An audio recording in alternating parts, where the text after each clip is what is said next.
Hello everyone. हमने जो series start की है क्लास 12th अकाउंटेंसी के chapter 3 reconstitution of partnership firm, तो उसमें हम चैप्टर कर रहे थे कि changing in profit sharing ratio in exiting partners के रेशियो चेंजेस होने से क्या इफ़ेक्ट पड़ता है। तो उसमें हमने लास्ट वीडियो में देखा था कि उसमें हम उनके प्रॉफिट पर क्या इफ़ेक्ट पड़ा। तो प्रॉफिट चेंजिंग इन रेशियो देखा कि रेशियो के चेंज होने से उनके प्रॉफिट पर क्या इफ़ेक्ट पड़ता है। तो अभी हम नेक्स्ट देखेंगे कि एडजस्टमेंट ऑफ गुडविल, मतलब जब एग्जिटिंग पार्टनर्स के रेशियो चेंज होते हैं किसी भी रीज़न से, तो उनका प्रॉफिट या तो बढ़ता है या घटता है, जिसको हम लोग इंक्रीजिंग या डिक्रीजिंग, या हम अपने अकाउंटिंग लैंग्वेज में सेक्रीफाइस या गेनिंग बोलते हैं। कि जिनके प्रॉफिट में इंक्रीज होगा उसको हम लोग गेनिंग रेशियो बोलते हैं, गेनिंग हुआ करके प्रॉफिट गेन हुआ, और जिनके रेशियो में कमी होती है उसको हम सेक्रीफाइस रेशियो बोलते हैं। तो यहाँ पर जो प्रॉफिट रेशियो चेंज होगा तो उसका हमने एक इफेक्ट देखा कि उनके प्रॉफिट में क्या चेंजेस हुआ। तो एक है हमारा एडजस्टमेंट ऑफ गुडविल, कि हम एक गुडविल का ट्रीटमेंट कैसे करेंगे। तो यहाँ पर ये होता है कि गुडविल से रिलेटेड हमें टॉपिक देखना है।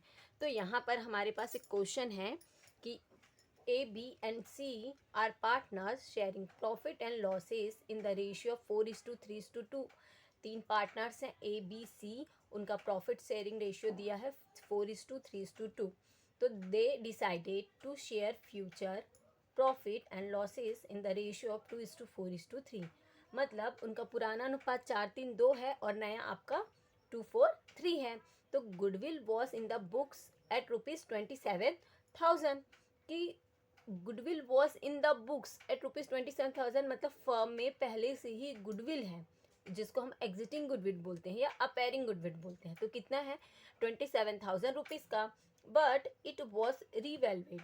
जब भी रेशियो चेंजेस होता है तो हम अपने फर्म की गुडविल का क्या करते हैं, वैल्यूएट करते हैं फिर से, तो उसको बोल देते हैं रीवैल्यूएट किया गया। तो नया गुडविल कितना हो गया 63,000। तो pass necessary journal entries assuming that no goodwill will appear in the books of account. मतलब हमें ये जर्नल एंट्री करनी है ये अज्यूम करके कि अब फर्म में no goodwill will appear in the books, मतलब जो फर्म का अपेयरिंग गुडविल है वो बुक्स में नहीं रहेगा, अकाउंट में नहीं दिखाना है। इसका मतलब ये बोला जा रहा है कि हमें जो फर्म की पुरानी गुडविल है, अपेयरिंग गुडविल है, जो 27,000 है, उसको क्या करना है, राइट ऑफ करना है। तो इस तरीके से ये हमको हिंट दिया है जो हमें समझना है कि नेसेसरी जर्नल एंट्री करने बोला है, वो तो हम पता चल गया। तो अज्यूमिंग दैट नो गुडविल, हमें ये अज्यूम करना है कि कोई भी goodwill, no goodwill will appear in the books of account, की अकाउंट जो हम बुक्स बनाएंगे अकाउंट की, उसमें कोई भी गुडविल नहीं होगी। कौन सी विल अपेयर, मतलब पुरानी गुडविल नहीं होनी चाहिए। तो ये एक हमारा सिंपल सा क्वेश्चन है। तीन पार्टनर्स है, ओल्ड रेशियो दिया 4:3:2, न्यू रेशियो दिया, पुरानी गुडविल दी 27,000 की, न्यू गुडविल दिया आपका 63,000 का, और हमें नेसेसरी जर्नल एंट्री करनी है। तो अब हम यहाँ पर कैलकुलेशन करेंगे क्योंकि ये सबसे मोस्ट इम्पॉर्टेंट है। तो कैलकुलेशन ऑफ सेक्रीफाइस और गेनिंग ऑफ एग्जिटिंग पार्टनर्स, मतलब हमें क्या कैलकुलेशन करना है कि जो भी सेक्रीफाइस है गेनिंग निकालेंगे। सेक्रीफाइस है गेनिंग का मतलब, क्योंकि रेशियो चेंज होने से या तो किसी पार्टनर को प्रॉफिट बढ़ेगा या तो प्रॉफिट कम होगा। तो जिसका बढ़ेगा वो गेनिंग में आ जाएगा, जिसका कम होगा वो सेक्रीफाइस में आ जाएगा। तो यहाँ पर हमारा फॉर्मूला है सेक्रीफाइस रेशियो का old ratio minus new ratio. तो तीनों पार्टनर ए बी सी का ओल्ड रेशियो दिया है 4:9, मतलब 4:3:2, 4:3:2। तो उसको हम लोग कैसे बताएंगे, 4/9 3/9 एंड 2/9। फ्यूचर में उन्होंने कैसे डिस्ट्रीब्यूट करने बोला, तो तीनों ए बी सी का न्यू रेशियो आपका 2:4:3, तो उसको 2/9, 4/9 एंड 3/9।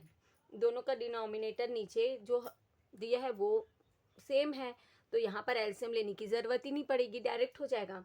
तो ए का हम कैलकुलेट करेंगे शेयर। तो ओल्ड रेशियो है 4/9 माइनस न्यू रेशियो है 2/9। दोनों का एलसीएम इक्वल है, इसलिए नीचे हमारा एलसीएम क्या हो जाएगा 9। तो 4 - 2 = 2/9। तो ये डायरेक्ट आया, तो ये हमारा क्या हो जाएगा, सेक्रीफाइस रेशियो हो जाएगा। अब सेम उसी तरह बी का निकालेंगे। तो बी का आपका कितना दिया है 3/9, 3/9, और इसका 4/9। तो 3/9 माइनस 4/9 करेंगे तो एलसीएम वही सेम 9। तो 3 माइनस 4, तो हमारा आंसर किस में आ जाएगा, माइनस में। उसको ब्रैकेट में बता दिए कि बिंग नेगेटिव नेगेटिव आया है, इट इज़ अ गेनिंग। तो ये हमारे लिए क्या हो जाएगा, गेनिंग हो जाएगा। सेम उसी तरह सी का कैलकुलेट करेंगे तो सी का भी आपका ओल्ड रेशियो है 2/9, तो 2/9 लिखे, और न्यू रेशियो है 3/9, तो 2/9 माइनस 3/9 तो इज इक्वल 2 माइनस 3/9। तो ये आपका ब्रैकेट में फिर से माइनस में है तो 1/9, तो ये हो जाएगा बिंग नेगेटिव, तो इट इज अ गेनिंग। तो इस तरीके से हमने तीनों पार्टनर्स का जो प्रॉफिट रेशियो है वो चेंज होने से जब हमने रेशियो निकाला तो उसमें जो ए है उसने क्या किया है, सेक्रीफाइस किया है, और जो बी और सी है उन्होंने क्या किया है, गेनिंग है।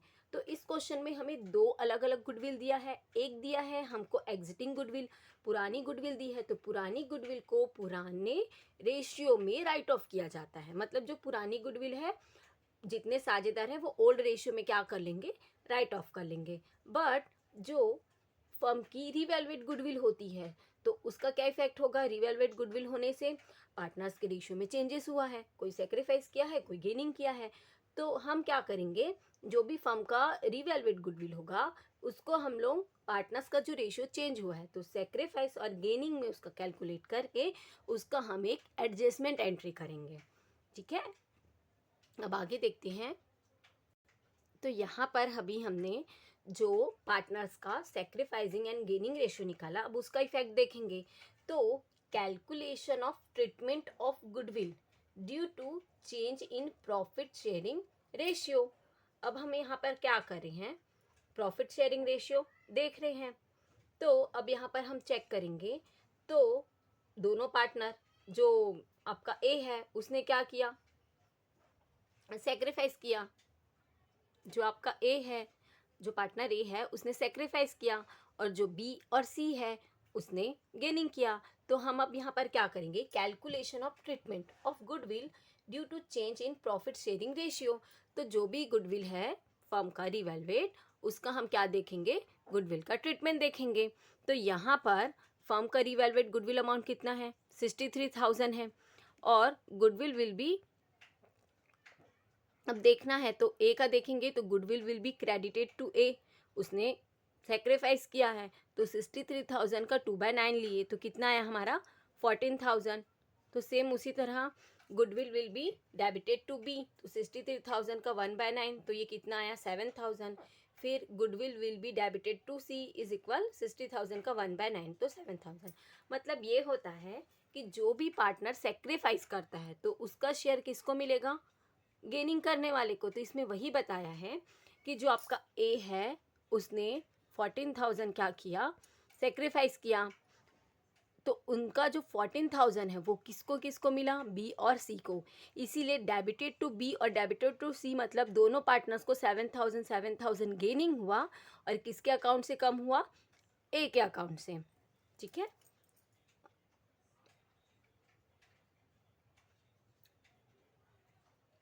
तो अब हम फर्म के रिवैल्यूएट गुडविल का तो वर्किंग देखे, तो क्वेश्चन में हमें फर्म का एग्जिटिंग गुडविल भी दिया था।